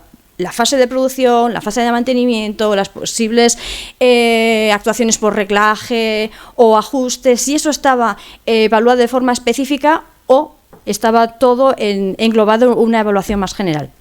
La planificación preventiva, si teníamos hecha la evaluación, de qué manera, con qué nivel de detalle se habían llevado las medidas preventivas que se habían identificado en la evaluación a esa planificación preventiva y de qué modo y de qué tipo eran, si eran técnicas o si eran organizativas. Y por último, mantenimiento. El mantenimiento nosotros entendemos como mantenimiento preventivo, porque el llamado mantenimiento correctivo es reparar averías, y eso pues mantenimiento es porque evidentemente una vez que ya ha ocurrido la avería o se ha presentado el problema en la máquina, ya no tenemos nada que prever, sino que ya corregir. Eso que sí que necesitábamos saber, o queríamos saber, si existía un programa de mantenimientos correctivos al margen del preventivo y qué tipo de personal participaba en ellos, si es el personal propio o personal externo. Terminado el diseño del cuestionario, pues una vez terminada la documentación, se presentó a la dirección para informar y para que diera la aprobación, y entonces se elaboraron las cartas informativas que se enviaron a todas las empresas que habían sido seleccionadas para participar. En total se visitaron 45 empresas, ya les avisé antes, con la previa solicitud de la documentación para poder agilizar las visitas, que el técnico asignado a la actuación ya hubiera podido analizar en detalle toda esa documentación y así agilizar aún más la visita y aprovechar mejor la actuación en concreto para ver las dudas que podrían haber surgido ante la revisión de la documentación, conseguir de la empresa una aclaración de las mismas. Por último, llegamos a la etapa de resultados. De esas visitas, en principio, elaboramos informes individuales para todas las empresas. De las 45 empresas recibieron informes de propuesta de mejora 40. ¿Y 40 de 45 por qué? Pues porque 5 de las empresas que participaron en la actuación, los técnicos que hicimos las visitas entendimos que las necesidades que habíamos identificado en el cuestionario y la realidad de la empresa, la verdad, la situación de las empresas eran bastante satisfactorias y por lo tanto entendemos que no es necesario hacer ninguna propuesta de mejora, más allá, eso sí, de recordarles que continuasen con el trabajo que venían desarrollando, porque en principio la verdad es que era bastante satisfactorio. Además de eso, se elaboró un documento de propuestas comunes, que es así el que sí se envió a todas las empresas. Las empresas, las que hubieran recibido propuestas de mejora, adicionalmente recibieron también todos recibieron este documento de propuestas comunes. ¿Qué peculiaridad ha tenido esta campaña, como las últimas que estamos desarrollando? Los informes de propuestas de mejora individuales, en lugar de enviarse a las pocas semanas de hacer la visita, lo que se decidió es esperar a terminar todas las visitas para que, conforme se iban generando los informes individuales, el jefe de servicio él iba haciendo una labor de supervisión global y fue identificando aquellas medidas que íbamos reiterando los técnicos en las recomendaciones a las empresas. Entonces lo que hizo fue una labor de agrupamiento, de revisión, de depuración de todas esas medidas comunes para, por un lado, para enriquecer los propios informes que se enviaban a las empresas, pero también para dar una homogeneidad a las mismas, para que no se diera la situación de que dos empresas diferentes, ante una situación semejante, se encontrasen medidas pues distintas a la hora de llevarlas a cabo. Ese documento general, ese documento de propuestas de mejoras, al final lo que se resume en un documento bastante extenso de 47 páginas, en el que aparecen 13 epígrafes que son los que realmente los resultados a los que les voy a dedicar más tiempo. El primero de ellos, a la hora de hacer el documento sigue un itinerario que nosotros entendimos lógico, que era empezar desde el principio, desde ponernos en la situación del empresario, desde que decide adquirir una nueva máquina hasta que ya trabaja con ella. Entonces, en el primer epígrafe, que era el dedicado a la adquisición de nuevas máquinas, lo que recomendábamos era, en primer lugar, a la hora de seleccionar una máquina, que los criterios únicamente no fueran productivos, sino que se tuviera en cuenta también la seguridad intrínseca de la máquina, que cumpla con todos los requisitos esenciales de seguridad, por supuesto la declaración CE, el marcado CE y la declaración CE de conformidad en su caso serán necesarias, pero a mayores la empresa, cuando adquiere un equipo, sobre todo de determinadas dimensiones, tiene que ser consciente de dónde se va a ir situado ese equipo, de qué manera se va a actuar, qué espacios necesita, qué posibles interacciones con otros equipos vecinos, todo eso lo tiene que tener en cuenta. A la hora de la recepción también recomendamos que dentro del contrato, en la medida de lo posible, se tenga en cuenta alguna cláusula de cómo se va a establecer la recepción. Bien, en algunos casos se estaba llevando a cabo, que es obtener no ya solo, digamos, el beneplácito del departamento de producción, que a fin de cuentas suele ser quien lleva la iniciativa, pero sí también el del departamento encargado de prevención de riesgos laborales, al menos que hiciera una evaluación de uso para asegurarse que la máquina, efectivamente, esos requisitos teóricos se cumplen en la realidad. Pero no solo eso, sino que dentro de la recepción, algunas veces, esos equipos de trabajo son equipos de funcionamiento complejo, entonces aconsejamos, y de hecho muchas empresas eso sí que lo hacen, que es ya pactar con la empresa, con el suministrador, el proveedor, una formación teórica y práctica in situ para sus trabajadores, para que comiencen a trabajar con la máquina en condiciones normales, y de ahí, de esos primeros contactos, la empresa receptora, la empresa ya propietaria, pueda elaborar los programas de formación que irá facilitando a los sucesivos trabajadores que puedan ir integrándose en el uso, en el manejo de ese equipo de trabajo. Y, por supuesto, la evaluación de riesgos, insistimos, eso es impepinable. La evaluación de uso, la evaluación de riesgos, la evaluación de uso antes de poner en funcionamiento la máquina, eso es absolutamente obligatorio. Y con la evaluación, decimos planificación, implantación de medidas. Eso sin lugar a dudas. El siguiente epígrafe. Esta medida se la propusimos a 13 empresas. Dentro de esos informes individuales se la propusimos a 13 empresas. ¿A 13 empresas por qué? Porque las otras empresas ya tenían dentro de su sistema de gestión preventiva criterios de seguridad intrínseca, de seguridad desde el punto de vista preventivo a la hora de adquirir equipos de trabajo.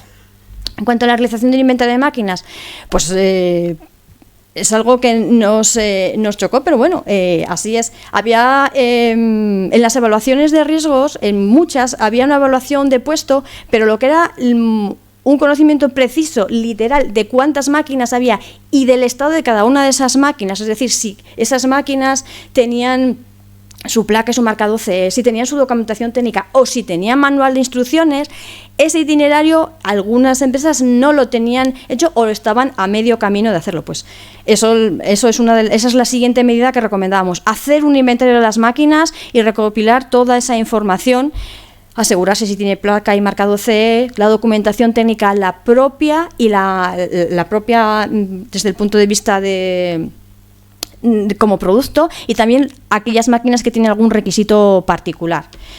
Esta medida se la tuvimos que facilitar a 21 empresas. 21 empresas porque esta es una de las medidas que ya les comentaba, nos chocó bastante, que casi la mitad de las empresas no eran conscientes de cuál era su parque de máquinas y de equipos de trabajo, en qué condiciones estaban. El siguiente punto pues sería el plan de acción de puesta en conformidad de las máquinas con riesgo de atrapamiento con o sin marcado CE. Lo que indicamos en ese punto es que lo primero, que se haga un diagnóstico preciso. Un diagnóstico preciso a través de la evaluación de riesgos, que puede y debe ser toda la tallada que sea, pero algunas empresas incluso esto lo acompañan o lo complementan con un informe de algún asesoramiento externo, como el señor Fernando, de alguna consultoría que les indique ya el grado de cumplimiento o no del famoso hacer un 12-15. Un informe de situación previo a la certificación de que se cumple o no.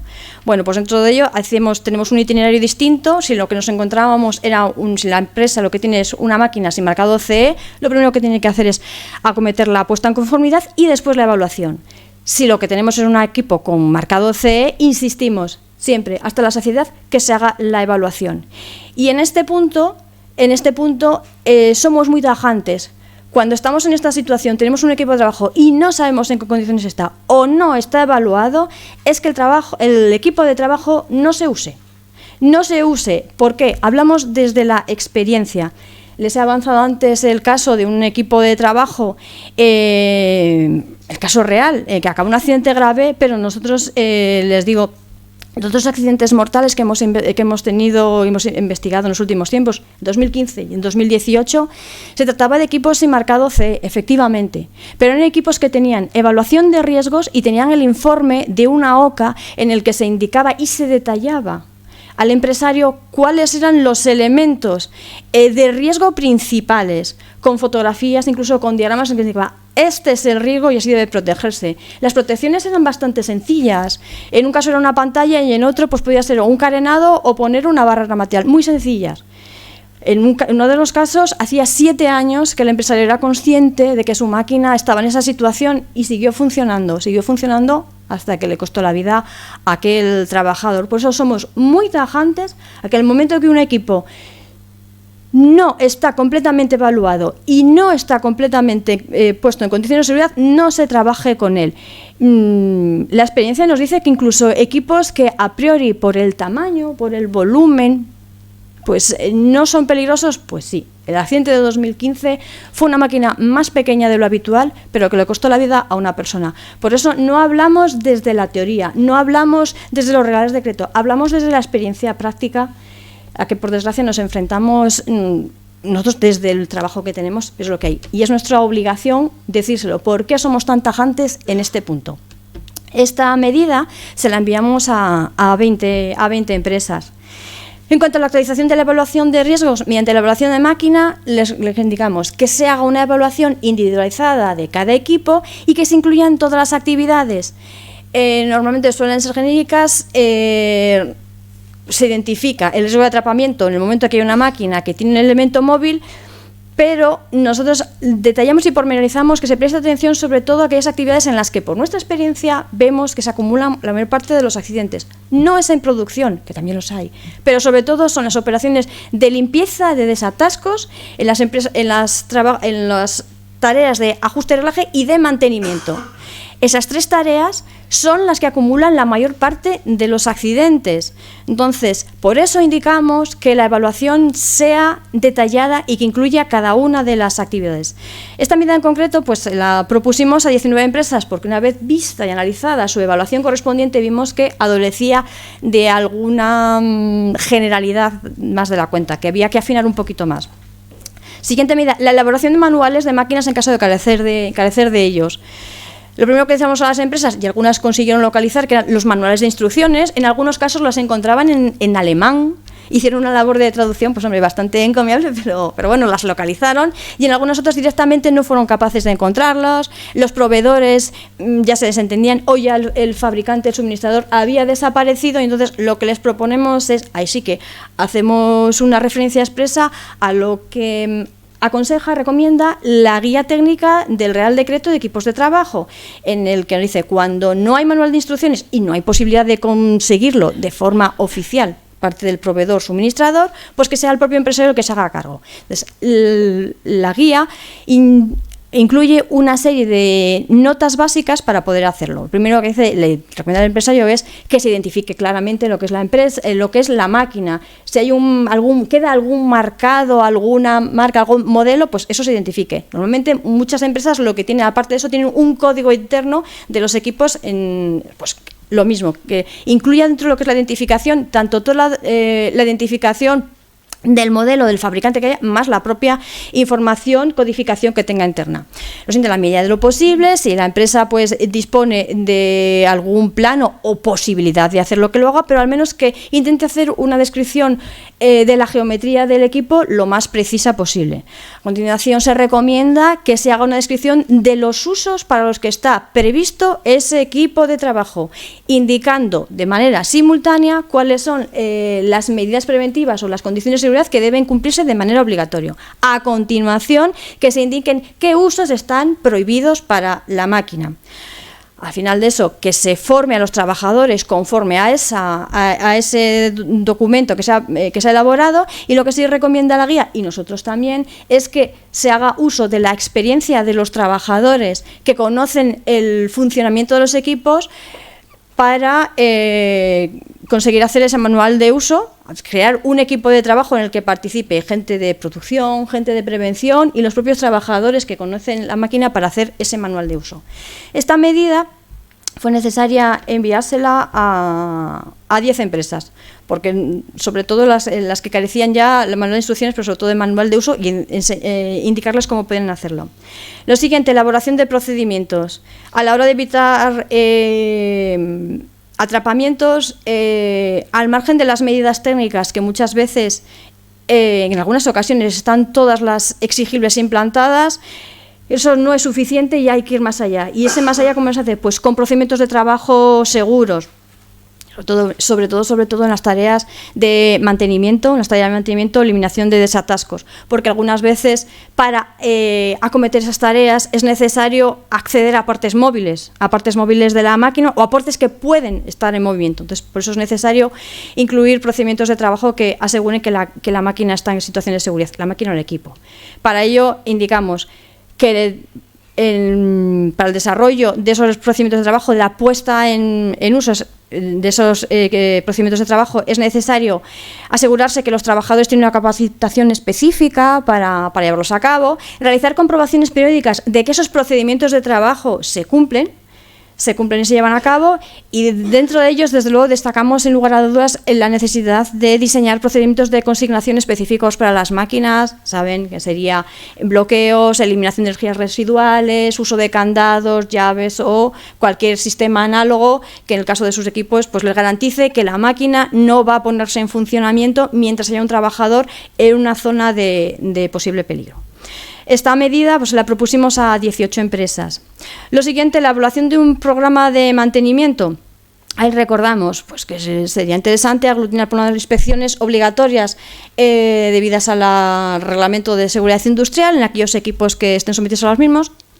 Dedicamos mucha atención al mantenimiento preventivo, porque aquí hago un inciso respecto a uno de los últimos accidentes graves que hemos tenido con un atrapamiento, porque ahí se dieron dos circunstancias. Fue un programa de mantenimiento y un problema de falta de medidas preventivas en el equipo. Era un equipo de trabajo que, conforme a la evaluación de riesgos, la empresa era consciente de que el equipo le faltaban varias seguridades y lo tenía no solo planificado, sino que lo tenía presupuestado.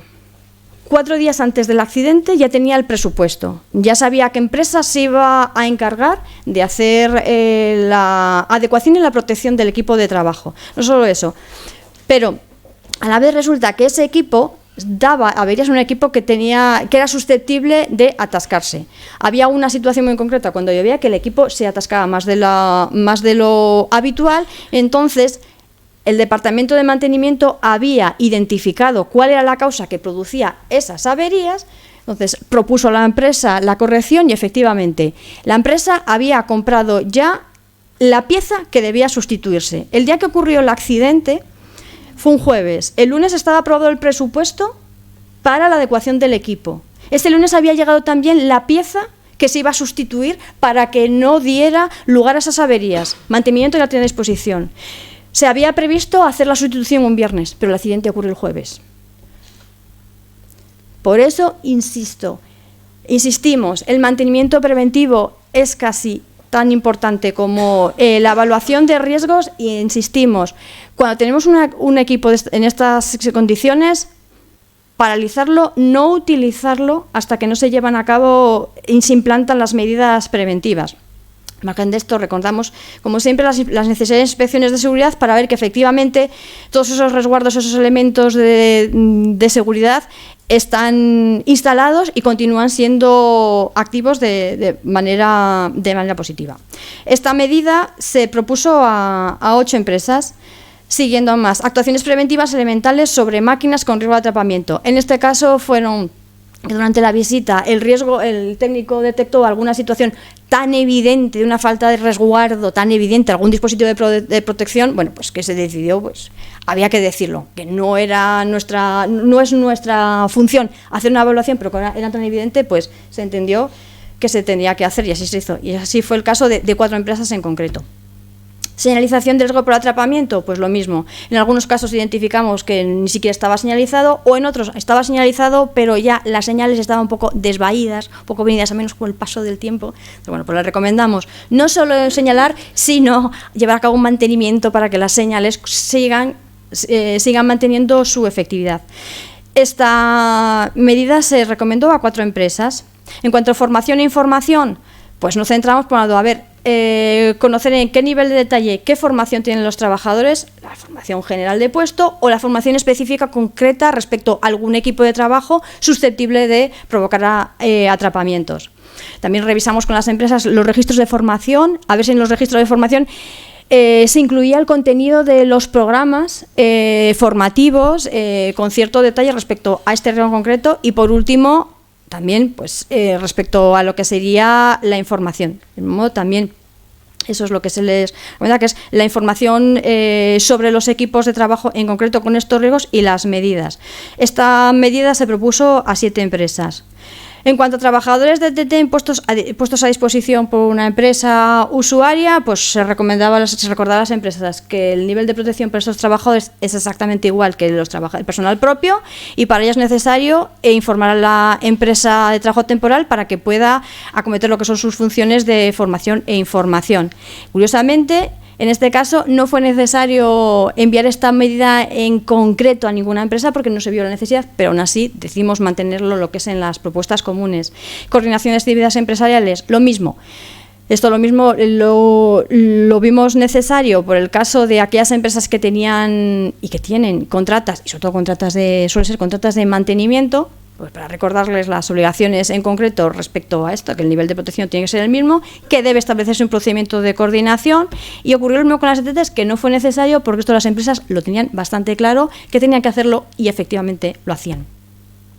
En cuanto a la verificación periódica de las condiciones de seguridad, en concreto las observaciones planeadas, así como las inspecciones de seguridad, están más pensadas para lo que sería la inspección de las condiciones técnicas del equipo, orden y limpieza del equipo. Las observaciones planeadas ya saben ustedes que tienen más que ver con lo que es el comportamiento profesional de los trabajadores, sobre todo el grado de cumplimiento de las instrucciones de seguridad, en concreto de los procedimientos de trabajo asociados a este tipo de riesgo. Entonces, pues ahí también les recomendamos la existencia de la necesidad de que desarrollen una actividad de control de las condiciones materiales.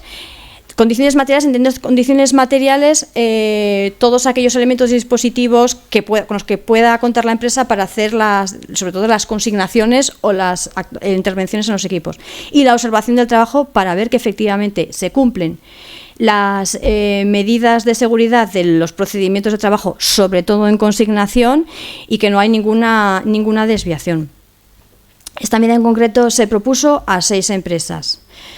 Llegamos al final ya de la presentación y lo que tenemos es que el control de riesgo por atrapamiento se puede organizar, digamos, en 3 grandes bloques. El primero de ellos es centrarnos en la máquina o en el equipo de trabajo, asegurarnos de que el equipo cumple con los requisitos esenciales de seguridad, que es probablemente la parte más fácil, que se ha evaluado el uso del equipo, de todas las actividades que se pueden realizar o que deban realizarse con ese equipo de trabajo, no solo la producción, y asegurarse de que se ha alcanzado la plena implantación de las medidas preventivas.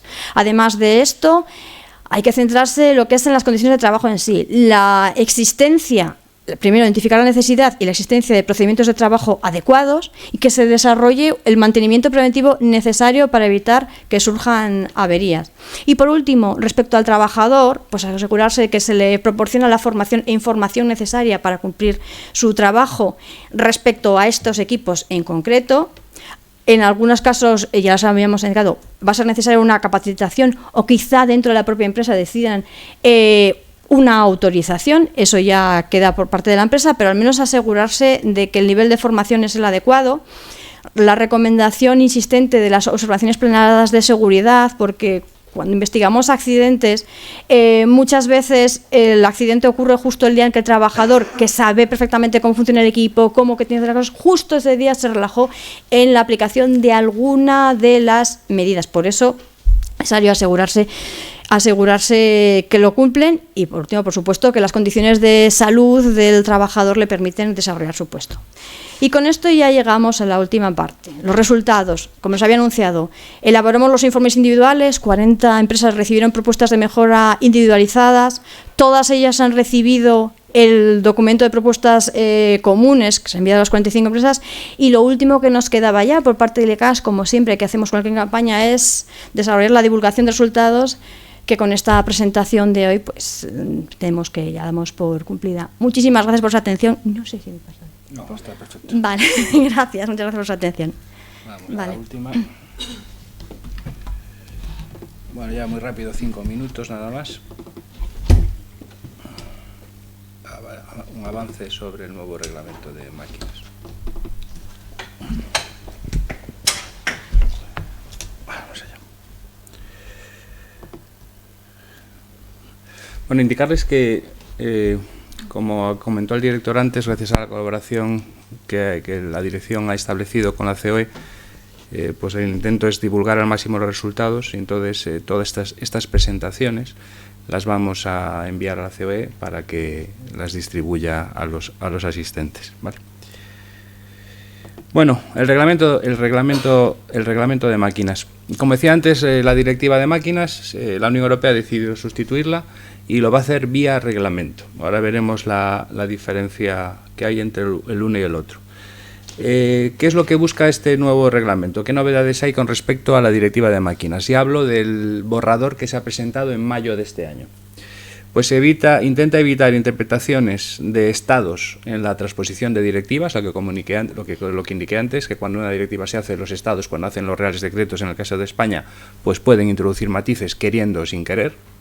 Quiere eliminar el solapamiento con otras normas europeas. La Unión Europea va legislando, es tan amplio el sector que llega un momento que hay ciertas cosas que llegan a solaparse o que debían de estar ciertos productos en cierta directiva. Pues con este reglamento se busca aplicarlo cada vez más solo a lo que se considera una máquina.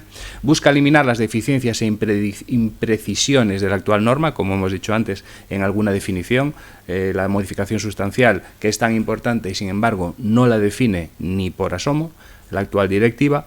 Busca sobre todo tener en cuenta la evolución de la técnica, las tecnologías emergentes, y esto es en el sentido amplio. Aquí sí que hay una verdadera revolución, porque las máquinas, bueno, lo están viendo ustedes en el día a día, de las máquinas de hace 20 años, que era antes de ayer, a lo que hay ahora, en la parte tecnológica cada vez tienen más peso.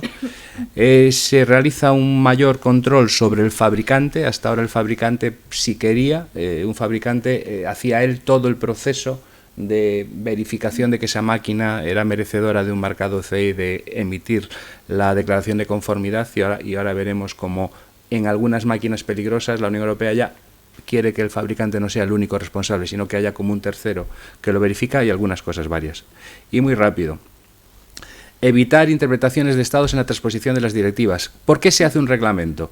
Porque ya no hay disparidad de criterios. A la hora de transponer una directiva, pues elimina la transposición. El reglamento, una vez que se publica, es aplicable en toda la Unión Europea. Ya no va a haber demoras, ya no va a haber interpretaciones, ya no va a haber malas transposiciones de directivas, y que se aplica a la vez en toda la Unión Europea. Elimina el solapamiento con otras normas europeas.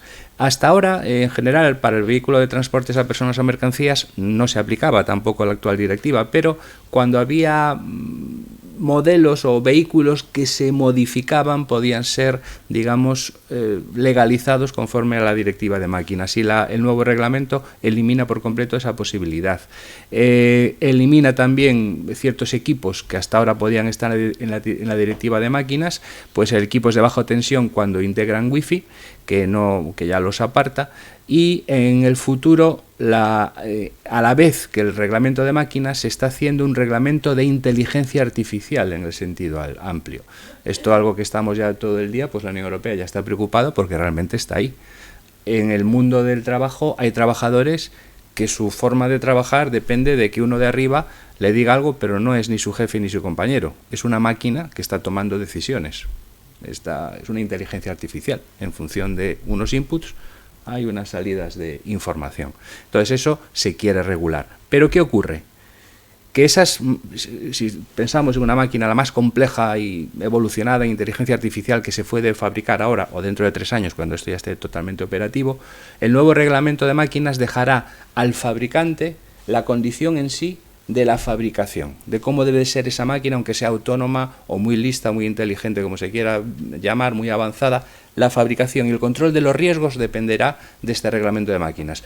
Pero las implicaciones que tienen las personas, esa inteligencia artificial, la va a regular el reglamento de inteligencia artificial. O sea que lo han separado por completo. Por un lado es qué yo debo como humano esperar de una máquina que decide mi futuro, en este caso laboral, pero puede ser a la hora de tomar un avión, también hay inteligencia artificial. Las implicaciones que ello tiene, las limitaciones que tiene eso, las obligaciones para todas las partes. Pero si yo fabrico algo con inteligencia artificial, es el reglamento de máquinas el que lo va a regular y lo va a verificar. Elimina las deficiencias y imprecisiones de la actual norma. Hay ahora mismo requisitos que son, y esto lo dice el legislador europeo cuando ha propuesto el borrador, son incomprensibles. de la propia directiva actual, son inseguros o son demasiado prescriptivos. Y estos requisitos, que son una relación que los han detectado, se los cargan para hacerlos más comprensibles, más seguros y no tan prescriptivos. Se aclara la definición de modificación sustancial, que se acerca ya a lo que es una modificación sustancial, pero no es perfecta, pero bueno, ya lo hace bastante bien. Se aclara la definición de qué es un componente de seguridad, que hasta ahora solo era un componente físico, y ahora un componente de seguridad ya es un componente físico o digital también. Es muy importante en máquinas que están telecomandadas, que alguien mediante una modificación de un código puede hacer que una máquina que es segura se convierta en insegura, mediante una manipulación de software, por ejemplo, y eso lo va a tener que tener en cuenta el fabricante a partir de ahora. Se aumenta la definición de conductor. Ahora un conductor, pues todos saben lo que es un conductor, el que se subía en la máquina para manejarla. Pues ahora el conductor también va a ser el que a distancia puede estar controlando esa máquina, sea una máquina estática o una máquina que circula por un pasillo llevando cargas. También amplía la figura del conductor a esa figura. Tiene, por supuesto, en cuenta las tecnologías emergentes en el sentido amplio. Y entonces ahora ya va a tener en cuenta los fabricantes los requisitos esenciales de seguridad y salud a máquinas con nuevas tecnologías, y es todo lo que se nos ocurra. Y esto es algo que a ver cómo lo atacan los fabricantes, pero la evaluación de riesgos, estamos hablando de la evaluación de riesgos del fabricante de la máquina, no la evaluación de riesgos de uso del 1215. La evaluación de riesgos que debe de realizar el fabricante desde que una máquina sea introducida en el mercado, puesta en servicio, tendrá que incluir los riesgos que aparezcan después de introducir la máquina en el mercado debido a su comportamiento autónomo y evolutivo. O sea que el fabricante se tiene que poner en el corazón de la máquina y pensar qué va a hacer esa máquina inteligente y desarrollada y autónoma cuando se ponga a trabajar para evitar esos riesgos. ¿Cómo lo van a hacer? Pues no lo sé, pero ya esa carga de control se la pone el nuevo reglamento al fabricante. El 1215 seguirá en vigor, mientras no lo deroguen. Control sobre el fabricante. Actualmente en la Directiva de Máquinas, en el Real Decreto 1688, hay un anexo, el anexo 4, de máquinas peligrosas. No busquen la palabra máquinas peligrosas en el anexo 4 porque no existe, pero todas las que hay ahí son muy peligrosas, son sierras de cinta, máquinas de trabajado de la madera, ciertas máquinas que realmente son mucho más peligrosas que las demás, y ese anexo 4, que en el nuevo reglamento va a ser el anexo 1, se va a modificar, se van a quitar ya máquinas que ya no se consideran peligrosas por el avance de la técnica y se van a meter otras. Y aquí otra novedad, las máquinas de este anexo 1 ya no podrán ser evaluadas y declaradas conformes con el fabricante. El fabricante va a tener que hablar con un organismo notificado que sea el que desde fuera de la organización del fabricante diga que esa máquina realmente es segura. Y esta es una gran novedad. Los fabricantes eran absolutamente omnipotentes en este sentido. Yo declaro que lo tiene y lo tiene. Ojalá mañana no tengas que defender que lo has hecho bien, pero a partir de ahora ya hay ciertas máquinas, por mucho que el fabricante sepa, ya no lo puede hacer. Ya se tiene que externalizar. Y después hay otras cosas que hay bastantes novedades. Esto ya se podrá avanzar cuando ya se conozca más. El manual ya no se va a entregar en formato papel, salvo que se exija de forma expresa por el comprador. Solamente va a estar en formato digital. El mantenimiento de la máquina tiene que incluir instrucciones de rescate seguro, o sea, ya no solo es la evaluación que yo tengo que hacer como empresario, sino que yo ya, cuando la fabrico, tengo que pensar en cómo, si esa máquina, hay que rescatar a alguien de esa máquina, cómo se debe hacer de la forma más segura posible. Las máquinas portátiles que lo precisen van a tener que incorporar sistemas que faciliten la captación de materia proyectada. Esto parece muy banal, pero vamos, un taladro, una moladora, cualquier cosa ya tiene que estar preparada para poder conectarle yo algo de forma sencilla para extraer y controlar esas emisiones, y se modifican otra vez los límites de los ruidos y las vibraciones. ¿Cuándo va a entrar en vigor este reglamento? El actual borrador se presentó en mayo de 2022. Todas las normas europeas son ahora un toma y daca entre el Parlamento, la Comisión y el Consejo de la Unión Europea. Si se agotan todos los plazos y no se ponen de acuerdo en la Unión Europea, en el peor de los casos, va a ser aprobado en septiembre del 23. ¿Va a ser aplicable inmediatamente? No. Una vez publicado, hay 20 días para su entrada en vigor, con una cláusula de salvaguarda. La cláusula de salvaguarda es que va a permitir a los Estados impedir la entrada de máquinas. Esto es una norma anti-China y anti-Turquía, o sea, para grandes fabricantes de maquinaria. Si considera cualquier país miembro que a partir de ese momento una máquina no cumple la directiva, puede impedir por completo, por sí solo el país, la entrada de esa máquina en el mercado europeo, y va a entrar en vigor realmente 30 meses después. O O sea, hasta 2 años y medio después de septiembre del 23 no va a ser efectivo de forma plena. Pero vamos, una vez que se ponga en funcionamiento, los fabricantes se van a poner inmediatamente a ello. Pero bueno, esto ya será, esto es, como digo, es el borrador a día de hoy, es una pincelada. Esto podría ser, si se considera, pues para una nueva charla, ya cuando se conozca un poco más avanzado, pero vamos, va a cambiar por completo el panorama de lo que son las máquinas. Pero repito, el 12.15, si no lo cambian, seguirá en vigor. Y ahora nada más. Ahora creo que había un turno de dudas y consultas. ¿Hay alguna pregunta? Muchas gracias, Fernando y Cristina, por esta exposición tan completa. No obstante, como os habíamos dicho al principio, va a haber ahora un turno de preguntas y dudas, así que aquellas personas que queráis, por favor, levantáis la mano y esperáis a que yo os acerque el micro para que se pueda escuchar con claridad, sobre todo para la grabación de la jornada.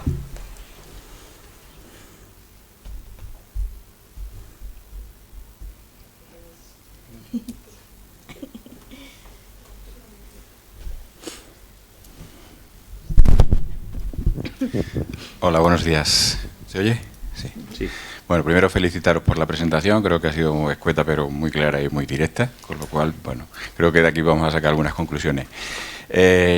La pregunta va sobre esta última parte del nuevo reglamento, aunque está todavía en proyecto y no se sabe cómo queda definitivamente. ¿Contempla este nuevo reglamento normas con respecto a los robots colaborativos que, bueno, que al día de hoy con la reglamentación actual nos está dando problemas, porque bueno, hay mucha interacción máquina-hombre, pero según la reglamentación actual hay que estar protegido y todo este tipo de cosas? Y me refiero concretamente a robots colaborativos y los AGVs, los vehículos guiados automáticamente. ¿Hay algo con respecto a esto en el nuevo reglamento? Como dices, ahora mismo es un borrador y lo que circula por ahí, el borrador tiene también sus anexos. Y aparte de esta, digamos, de eliminar los problemas que ya conocemos de la actual directiva, yo diría que en lo que se vuelca y a lo que se abre y lo que intenta controlar es ese mundo, el de los robots colaborativos y el de los vehículos autónomos. Porque un vehículo autónomo, por decirlo así, va a ser autónomo, pero va a tener, siempre un vehículo autónomo tiene un conductor detrás, que no interviene de forma permanente, pero está a su cargo, por decirlo así.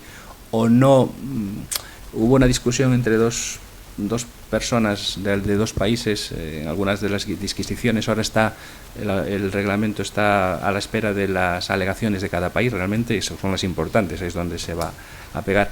Y yo creo que lo que no quiere el reglamento es el tipo americano, ¿no? De que yo pongo vehículos autónomos y funcionan totalmente solos. Aquí puede haber máquinas autónomas que funcionarán solas, pero con unas limitaciones. O sea, tiene que haber un algo detrás controlándolo. Pero realmente el abanico, las normas, los anexos se abren mucho en el mundo que tú acabas de decir, que es el gran problema a día de hoy. Pero totalmente orientado hacia ese lado. Gracias. Ya, bueno, en cualquier caso, Marta, ya que voy a aprovechar. Bueno, mi nombre es Enrique Rodríguez, me he presentado, presidente de la Asociación de Técnicos de Prevención, y quiero hacer la publicidad porque probablemente en el primer trimestre, como complemento a estas jornadas también y en el marco de colaboración que tenemos con el ICAS, presentaremos una jornada sobre consignación de máquinas. Lo digo porque, bueno, de alguna manera complementa la labor que estáis haciendo, que creo que es bastante interesante. Gracias. ¿Alguna pregunta más?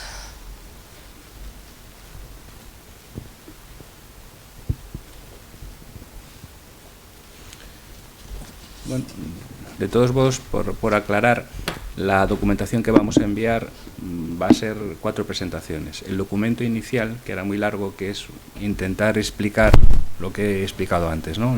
La coexistencia de los dos mundos, el de la Directiva de Máquinas y el del Real Decreto 1215, la explicación desde su origen, la cronología, las implicaciones que tiene. Se va desarrollando a lo largo de 12 puntos, al final hay unos anexos en ese documento.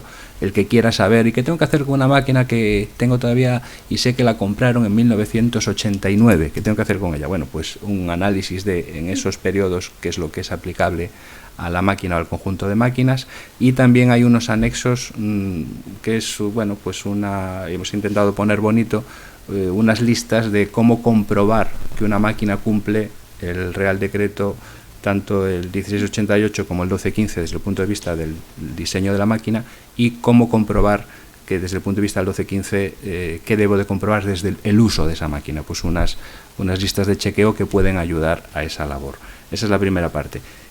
Si la dirección le parece bien, yo creo que podríamos divulgar también el resultado global de la campaña, que es lo que acaba de poner Cristina resumido, ya el documento explicado y escrito de todo esto, que al fin y al cabo no se revela nada porque es lo que hemos detectado en todas las empresas y sería lógico que en alguna empresa pudiera ser aplicable, y por supuesto ya estas dos presentaciones estrictas, tanto la detallada de Cristina, que ha resumido muy bien en muy poco tiempo toda la campaña, y la del nuevo reglamento de máquinas.